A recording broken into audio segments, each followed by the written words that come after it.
Okay. So మీకు నేను third module and IPO అంటే ఏంటి అనే దాని మీద మీకు అసైన్మెంట్ ఇస్తాను. అలా ఇక్కడ మనం ఐపీఓని ఎందుకు తీసుకొని రావాలనే దాని మీద చర్చించుకున్నాం. మనం వీటన్నిటి గురించి నేర్చుకున్నాం.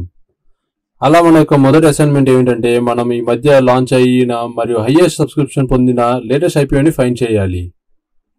అంటే అర్థం ఏంటి అంటే అలాంటి ఐపీఓ దేనికైతే 100 crores అవసరమో కానీ పీపుల్ 1000 crores ఇన్వెస్ట్ చేయడానికి రెడీగా ఉన్నారు.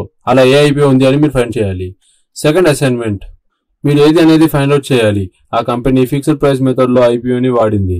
ఇప్పుడు మీకు ఫిక్స్డ్ ప్రైస్ మెథడ్ గురించి తెలిసే ఉంటుంది. మనం ముందు డిస్కస్ చేసుకున్నట్టుగా ఇక్కడ 2 రకాల మెథడ్స్ ఉన్నాయి.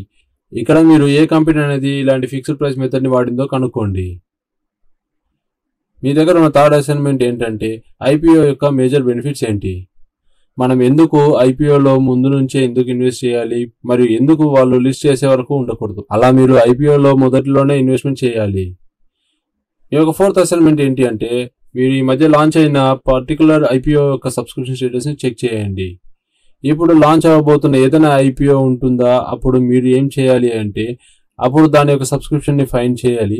ఇప్పుడు మీకు ఇలానే కనిపించదు. అలా జరగాలి అంటే మీరు ఫిఫ్త్ అసైన్మెంట్ కూడా చేయాలి.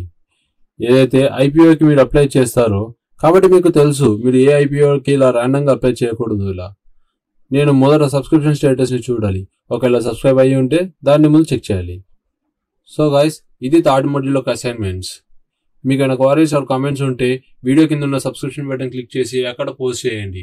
ఇలా మీరు మీ ఫెలో లర్నర్స్తో కనెక్ట్ అయ్యి కోర్స్ గురించి డిస్కస్ చేసుకోవచ్చు. అండ్ మా టీం కూడా మీ క్వరీస్ని సాల్వ్ చేయడానికి ట్రై చేస్తుంది.